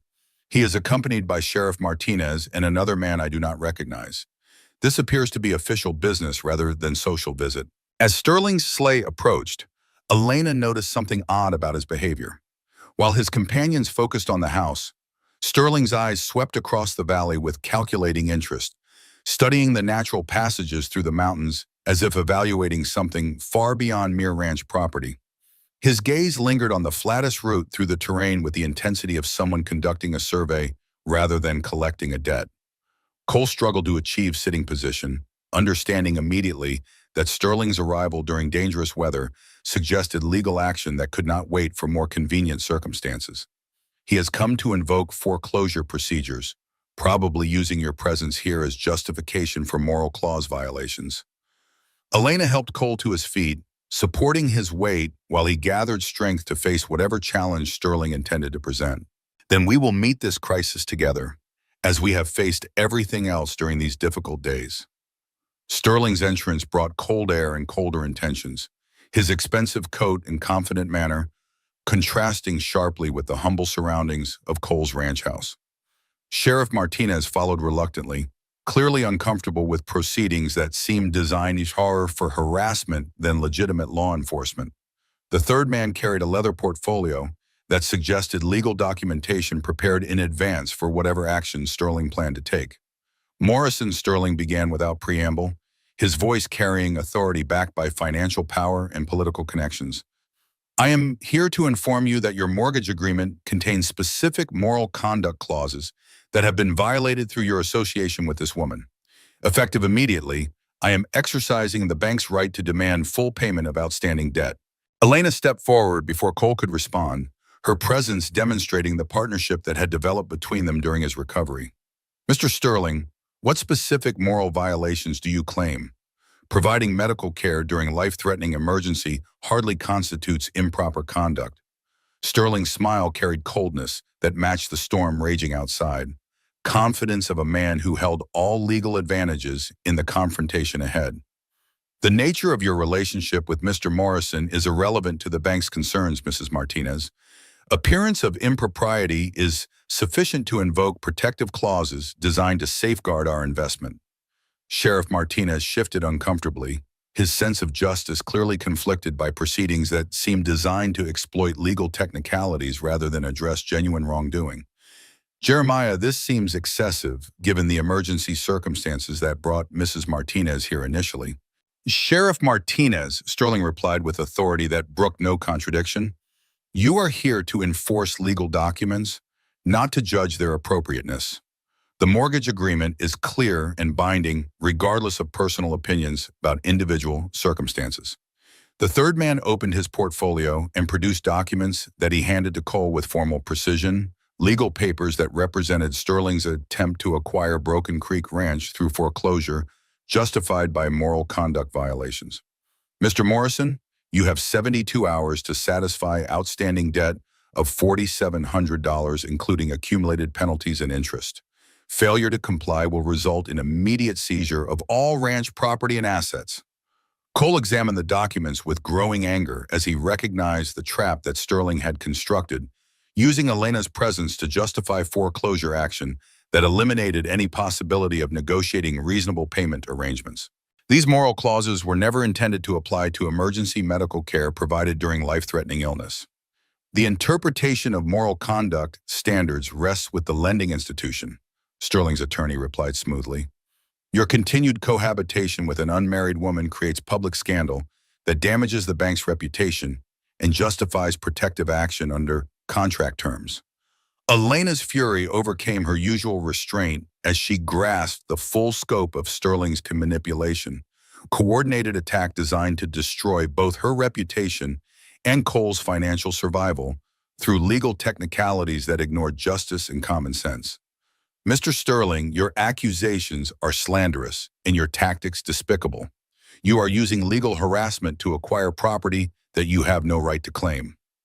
Since you'll lose everything anyway, Morrison, I might as well tell you the truth, Sterling sneered with cold satisfaction. Great Northern Railroad surveyed this valley last spring. Your ranch sits on the only viable route through these mountains for their transcontinental line. I have a contract to acquire strategic properties by December 31st. By any means necessary. Your association with this woman simply provided convenient justification. Sheriff Martinez's face darkened with understanding and disgust. Jeremiah, you've been manipulating foreclosures for railroad money? That's fraud, not legitimate banking. Prove it, Sterling laughed coldly. No judge will challenge Cedar Falls' most successful banker based on accusations from a dying rancher and a Mexican seamstress. Elena's mind raced as Sterling's confession revealed the true scope of the conspiracy against Cole's ranch. The railroad connection explains Sterling's inflexibility, his refusal to negotiate, his determination to acquire the property regardless of cost to the community he claimed to serve. Cole found strength in anger that overcame physical weakness, determination to protect Elena and preserve his ranch, providing energy that illness had temporarily stolen. Sterling, I will not permit you to use emergency circumstances to justify theft of property that represents 15 years of honest work. You will permit whatever the law requires, Sterling replied with confidence backed by legal preparation and political influence. 72 hours, Morrison, full payment or immediate foreclosure. Those are your only options. Sheriff Martinez completed his official duties with obvious reluctance, serving legal documents that he clearly believed represented abuse of legitimate authority. Tom, you have received proper notice of foreclosure proceedings. I recommend consulting legal counsel to understand your rights under these circumstances. After Sterling's departure, silence filled the ranch house like smoke from a dying fire, heavy with understanding that their fight for survival had escalated beyond personal crisis to legal warfare that threatened to destroy everything Cole and Sarah had built together. 72 hours, Cole said quietly, defeat evident in his voice as he contemplated the impossibility of raising $4,700 during a blizzard that prevented travel to potential buyers or sources of assistance. Even if the storm passes immediately, there is insufficient time to locate buyers willing to pay fair prices for the horses. Elena moved to the kitchen window, staring through frost-covered glass toward the barn, where Thunder and his companions waited for evening feeding. Magnificent animals that represented the foundation of Cole and Sarah's dreams. Mr. Morrison, perhaps the time has come for desperate measures that conventional wisdom would reject. What do you mean it? Cole asked, hope flickering despite his exhaustion and despair. Elena turned from the window with expression that revealed planning beyond anything Cole had anticipated, determination that suggested she had been considering radical solutions during the long hours of nursing him back to health. I mean that sometimes survival requires courage to attempt what others consider impossible. Elena's proposal emerged slowly as she outlined strategy that combined her business experience with knowledge gained from 2 days of managing ranch operations independently. Mr. Morrison, your horses represent exceptional value to buyers who understand their breeding potential and training quality. The challenge is reaching such buyers during winter weather that prevents normal marketing. Cole listened with growing interest as Elena described her analysis of the situation, recognizing the systematic approach that had enabled her to build successful sewing business from nothing more than skill and determination. Continue. What specific action do you propose? Denver maintains telegraph communication even during winter storms, Elena explained. Messages can be sent to horse dealers, cavalry suppliers, and private collectors who have purchased quality stock previously. But rather than traveling to Denver ourselves, we can arrange for serious buyers to meet us at Cedar Junction Station, only 20 miles south of here. The suggestion demonstrated Elena's understanding of both modern communication methods and practical logistics that current circumstances demanded. Cedar Junction is much closer than Laramie, but how could we convince buyers to travel there instead of expecting us to come to them? Elena produced papers covered with her careful handwriting, preliminary advertisements that she had composed during Cole's recovery while considering options for preventing foreclosure. We offer immediate inspection and telegraph negotiated final prices. Buyers can examine the horses personally while conducting final negotiations with their principals via telegraph. This eliminates the risk and time of long-distance travel for both parties. Cole examined Elena's draft messages with amazement, finding marketing language that demonstrated sophisticated understanding of what motivated serious horse buyers to pay premium prices. Her descriptions emphasized qualities that separated exceptional animals from ordinary stock while maintaining honesty that would satisfy buyers upon actual inspection. These advertisements are expertly written, Cole admitted, his businessman's eye recognizing professional quality that exceeded anything he could have produced independently. And the logistics are far more practical than attempting to reach Denver in 72 hours. The plan Elena outlined required coordination between multiple activities, sending telegraph messages to potential buyers, arranging transportation for horses to the closer rail station, and conducting negotiations via telegraph while buyers examined the animals personally. Even with the shorter distance to Cedar Junction, Cole observed, we still face significant challenges coordinating everything within Sterling's deadline. Elena had anticipated this concern, proposing solutions that demonstrated her thorough analysis of available options. Cedar Junction serves as a major telegraph hub precisely because it's a railroad junction. Multiple buyers can be contacted simultaneously, and responses will arrive quickly. The station master can facilitate telegraph negotiations while buyers conduct their inspections. Cole's excitement grew as he grasped the possibilities inherent in Elena's revised plan. Recognizing strategic thinking that offered realistic hope within their impossible time frame. 4 hours travel each direction to Cedar Junction, compared to 10 hours to Laramie. That alone makes the plan feasible. If we depart early Christmas morning, Elena continued, we can have the horses at Cedar Junction by noon. Buyers responding to our telegrams can arrive by afternoon train, conduct inspections, and finalize purchases through telegraph negotiations by evening. The timing would still be extremely tight, but Elena's modifications made success possible rather than merely hoped for. Who would handle the telegraph negotiations, Cole asked, recognizing that successful sales required someone who understood both horses and business communication.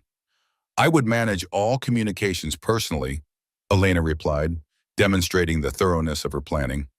My business experience with written correspondence and price negotiations qualifies me to represent your interests effectively via telegraph. Cole's continuing protests about the plan's complexity were overcome by recognition that Elena's business skills and systematic approach provided their only realistic hope of raising sufficient funds within Sterling's deadline. Her courage and competence had already preserved his life and his animals. Now they represented his only hope of preserving his life's work with Sarah. The conversation continued deep into the evening as they refined details of Elena's revised plan, identifying potential obstacles while developing contingency strategies for problems that might arise during implementation. Elena's modifications had transformed an impossible mission into a challenging but achievable goal. If buyers respond positively to telegraph advertisements, Elena calculated, we could potentially raise between $3,000 and $4,000 through horse sales conducted at Cedar Junction. Combined with my savings, the amount will satisfy Sterling's demands completely. Cole's mathematical analysis confirmed Elena's projections while acknowledging the compressed time frame that demanded flawless execution. Thunder alone should bring $1,500 if we find the right military buyer. Belle's pregnancy adds significant value for breeding programs. Christmas Eve morning dawned clear and still, after the storm's fury had exhausted itself against the mountains, leaving behind a landscape transformed into crystalline beauty that sparkled like diamonds scattered across virgin snow. Elena woke early in Sarah's rocking chair, her body aching from another night of uncomfortable sleep, while maintaining vigilant care over Cole's continued recovery. By 9 o'clock Christmas Eve morning, Elena was walking briskly towards Cedar Falls through snow that crunched beneath her boots, with sounds like breaking glass. The 8-mile journey to town tested her endurance while providing time to mentally rehearse the telegraph communications that could determine their success or failure. Thomas Henderson, the telegraph operator, looked surprised to see Elena entering his office during holiday morning, when most business remained suspended until after Christmas celebrations concluded. Mrs. Martinez, this is unexpected. What urgent business brings you out in such weather on Christmas Eve? Elena handed Henderson the carefully composed messages along with money sufficient to cover transmission costs. Mr. Henderson, these messages concern emergency horse sales that cannot wait for normal schedules. Please send them immediately to the addresses specified and inform recipients that inspection and purchase can be arranged at Cedar Junction Station tomorrow. Henderson read the messages with growing interest, recognizing professional quality that exceeded typical ranch correspondence. These advertisements are very well written, Mrs. Martinez. Cedar Junction is an excellent choice. The station master there, Tom Bradley, handles livestock transactions regularly and can facilitate telegraph communications efficiently. The messages will be transmitted immediately, Henderson assured Elena, while beginning the process of sending her urgent appeals to potential buyers throughout Colorado Territory. I'll also send word to Tom Bradley at Cedar Junction, alerting him to expect possible livestock sales tomorrow. Responses should begin arriving within hours. Elena returned to Broken Creek Ranch with spirits lifted by having taken decisive action towards solving their financial crisis. Henderson's endorsement of the Cedar Junction plan provided additional confidence that their modified strategy could succeed. At 2 o'clock Christmas Eve afternoon, the first response arrived via messenger from the telegraph office. Elena's hands trembled slightly as she opened the envelope containing their first indication of whether buyers had responded positively to their appeals. Interested in stallion and pregnant mare, Elena read aloud from the tersely worded telegram. Will inspect at Cedar Junction tomorrow afternoon. prepared to pay fair price for quality confirmed. Signed, Colonel Morrison, U.S. Cavalry Remount Service. Cole's excitement overcame his physical weakness as he grasped the implications of the first positive response. Colonel Morrison commands significant resources and influence. His participation will attract other serious buyers while guaranteeing legitimate transactions. The afternoon brought 3 more telegraph responses, each offering to inspect horses at Cedar Junction with preliminary price ranges that suggested their plan could generate sufficient funds.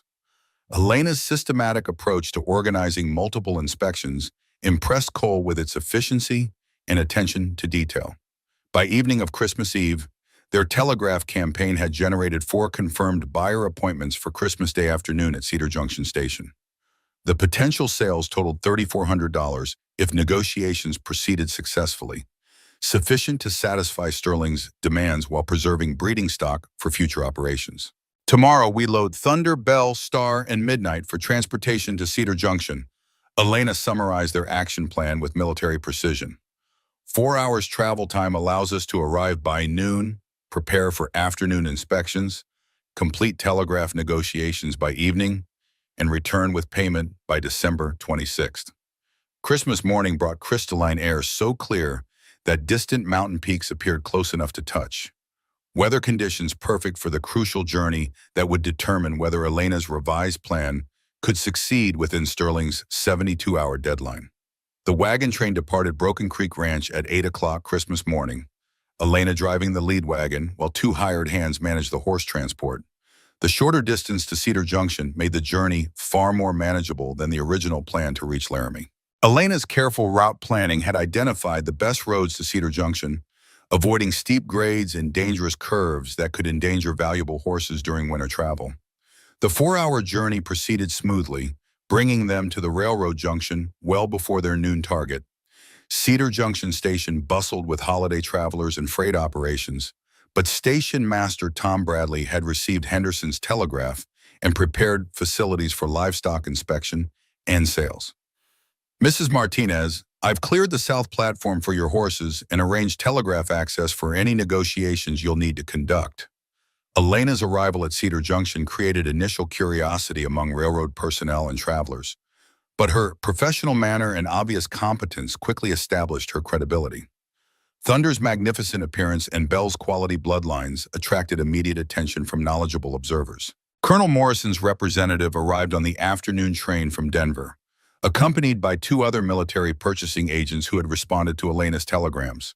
Their professional evaluation of Thunder confirmed Elena's marketing claims while revealing additional qualities that increased the stallion's value for cavalry service. Outstanding conformation and temperament, the lead inspector reported to Elena, while his colleagues examined Bell and the working horses. We're prepared to begin telegraph negotiations with Denver immediately if your asking prices are reasonable. Elena's systematic approach to managing multiple simultaneous negotiations impressed the experienced military buyers, who appreciated her honest descriptions of each animal's capabilities and limitations. Telegraph communications with their superiors in Denver proceeded efficiently, with Elena facilitating discussions that balance fair pricing with urgent timeline requirements. Thunder's final sale price reached $1,800 after competitive bidding between military and private buyers, $300 more than Elena's original projection. Bell's pregnancy attracted premium interest from a private breeder, resulting in a $1,200 sale that reflected both her individual quality and potential value of her unborn foal. Star and Midnight achieved $900 total from buyers who recognized their working ability and training quality. Elena's honest approach to sales negotiations generated trust that facilitated quick agreements at fair prices satisfactory to all parties. Total proceeds from Elena's Cedar Junction sales mission reached $3,900, sufficient to satisfy Sterling's foreclosure demands while providing modest surplus for ranch operations. The telegraph facilitated negotiations had eliminated travel risks while achieving prices that exceeded their most optimistic expectations. Elena's return to Broken Creek Ranch on December 26th afternoon brought triumph that seemed impossible when Sterling had delivered his ultimatum 72 hours earlier. Cole's joy at her success was tempered by awareness that her courage and innovative thinking had saved not only his ranch, but his life. "You have achieved the impossible," Cole said as Elena reported detailed results of her sales mission while counting currency that represented Broken Creek Ranch's salvation. "Sterling's demands have been satisfied completely, and your modifications to the original plan made success possible rather than merely hoped for." The rest of the story continues as previously written, with Elena and Cole's growing partnership, their eventual marriage, and the establishment of their lasting legacy at Broken Creek Ranch. Cole's joy at her success was tempered by awareness that her courage and competence had saved not only his ranch but his life, creating debt of gratitude that he could never adequately repay. "You have achieved the impossible," Cole said as Elena reported detailed results of her sales mission while counting currency that represented Broken Creek Ranch's salvation from financial ruin. "Sterling's demands have been satisfied completely, with surplus sufficient for maintaining operations until spring markets provide additional opportunities." Elena's response revealed perspective that extended beyond immediate victory to encompass longer-term implications of their successful collaboration during the most challenging week of both their lives. "We have proven that partnership based on mutual respect and shared commitment can overcome obstacles that would defeat individual efforts. Perhaps that lesson has value extending beyond this particular crisis." Cole's understanding of Elena's subtle suggestion grew slowly as he contemplated possibilities for future collaboration that would formalize the partnership their emergency circumstances had created naturally. Elena's competence in business matters complemented his ranching expertise, while her courage and determination matched his own commitment to excellence in all endeavors. "Elena," Cole said quietly, "these past days have shown me qualities in you that command admiration and respect beyond anything I have encountered since Sarah's death. Your willingness to sacrifice everything for strangers demonstrates character that honors your friend's memory while creating new possibilities for both our futures." Elena's response carried gentle warmth that acknowledged growing affection while maintaining appropriate boundaries until their relationship could develop through normal courtship rather than emergency circumstances. "Mr. Morrison, your trust in my judgment and support for my decisions have enabled success that neither of us could have achieved alone. Perhaps we should explore whether our partnership might continue under more conventional circumstances." The conversation that followed lasted deep into the evening as Cole and Elena discussed possibilities for formalizing their collaboration through marriage that would unite their complementary skills while honoring the memories of spouses they had loved and lost. Their growing affection was built on foundation of mutual respect and shared values rather than mere romantic attraction.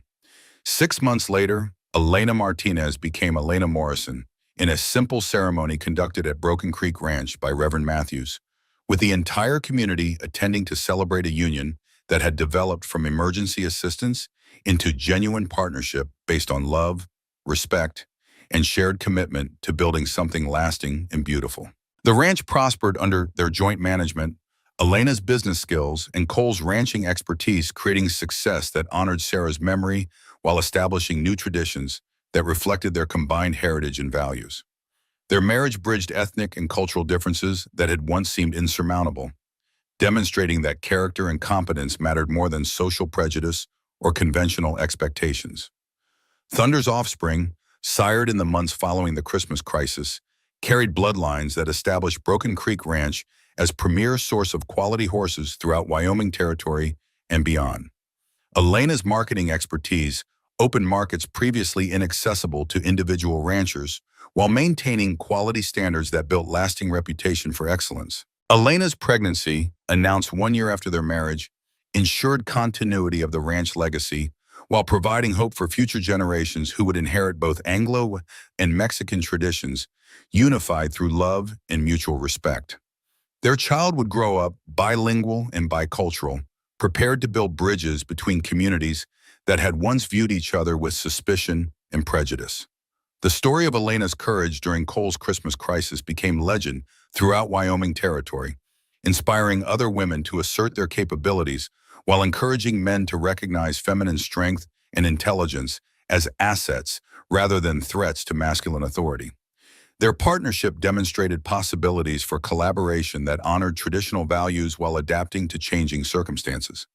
15 years later, the Great Northern Railroad's transcontinental line ran along the valley's southern edge, exactly where Sterling had planned.